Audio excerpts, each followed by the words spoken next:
Vamos mergulhar numa verdade que pode parecer um pouco desconfortável, mas que, no fundo, é surpreendentemente libertadora. Uma verdade sobre memória, sobre legado e sobre o destino que, no fim das contas, espera por todos nós: o esquecimento. Para começar, um exercício bem simples. Pense aí, rápido. Qual era o nome do tataravô? Essa pausa, essa busca lá no fundo da memória, ela já diz muita coisa sobre como a nossa lembrança funciona. Ou melhor, como ela não funciona a longo prazo. E olha só esse dado: mais de 95% das pessoas simplesmente não conseguem responder. É muita gente. Se a nossa própria família nos esquece em poucas gerações, isso mostra uma coisa: ser esquecido não é uma exceção, é a regra do jogo. E isso não se aplica só ao nosso círculo familiar, não. É como se fosse uma lei universal da existência. Uma regra que vale para todo mundo, sem exceção. Não importa o que a pessoa fez ou deixou de fazer na vida. Pensemos na história do Carlos André, por exemplo. Um pedreiro lá de 1885. Um cara que trabalhou duro a vida inteira para sustentar 3 filhos. Ele tinha um sonho bem simples: ver o mar. Mas sabe, nunca conseguiu. A vida dele, cheia de sacrifício, de esperança, foi gigante para ele e para a família dele. Hoje, é só uma nota de rodapé que o tempo já apagou. Agora, vamos para o outro extremo.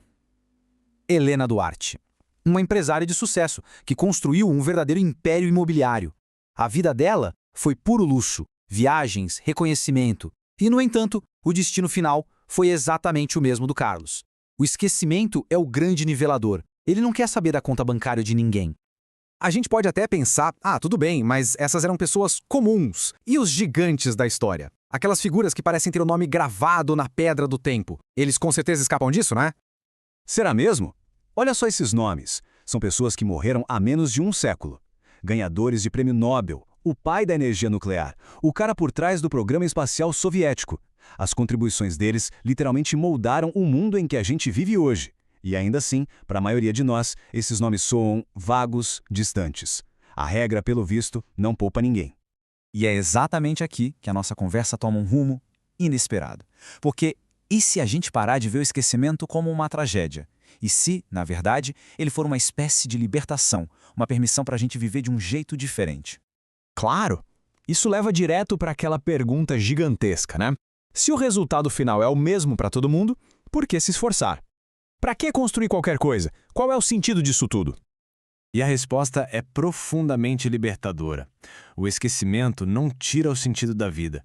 Ele tira o peso de ter que buscar a validação dos outros. Ele nos livra da obrigação de construir um monumento para uma plateia que nem vai existir e permite que a gente foque em construir uma vida que tenha significado, agora, no presente. Então, o que a gente tem na nossa frente são 2 caminhos bem diferentes. De um lado, tem a vida vivida para impressionar os outros. Uma corrida sem fim por aprovação, cheia de medo do julgamento e com o peso de ter que deixar um legado. Do outro lado, tem a vida com propósito pessoal, a liberdade de construir o que é genuinamente importante, focando na jornada, no aqui e agora. Isso nos leva a uma questão super prática. Se o objetivo não é mais ser lembrado para sempre, como é que se define o sucesso? Bom, a resposta é que essa definição se torna totalmente pessoal. Sucesso deixa de ser uma medalha de honra na história para ser uma experiência do agora, uma coisa íntima, intransferível. A pergunta deixa de ser o que o mundo vai pensar e passa a ser o que, para mim, faz sentido na minha jornada, nesse exato momento.